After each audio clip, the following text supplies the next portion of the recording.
Mr. Speaker, my colleagues on the other side of the aisle announced they will soon bring to the floor the Raise the Wage Act, a bill to increase the federal minimum wage from $7.25 an hour to $15 an hour.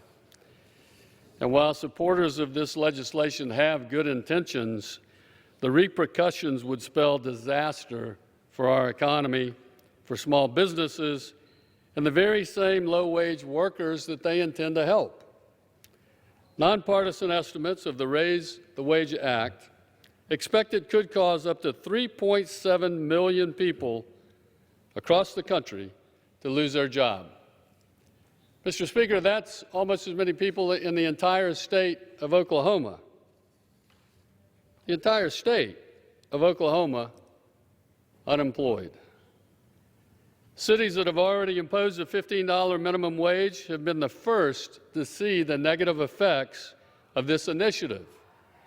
Recently, the University of Washington conducted a study on the efficacy of Seattle's newly mandated $15 minimum wage, and the results were very clear.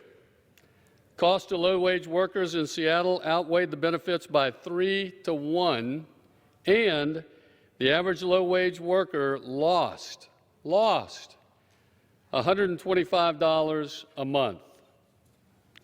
While most of the discussion regarding federal minimum wage is focused on major metropolitan cities, what about the rural areas across the country where the cost of living is much lower?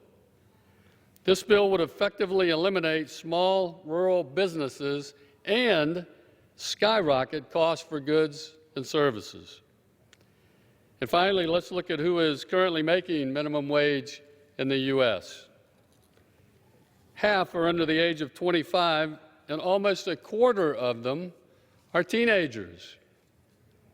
A $15 minimum wage would threaten the job prospects of young folks who are looking to enter the workforce for the first time, hoping to gain that skill needed to move ahead in a real career. Over 80% of economists agree that a $15 minimum wage would have a negative impact on our youth employment. Look, I cannot support a bill that is guaranteed to shutter business and lay off workers around the country. I hope that my colleagues on the other side of the aisle will consider and reconsider this attempt to backtrack on the economic success of recent years and instead support bipartisan policies that will help all workers get ahead.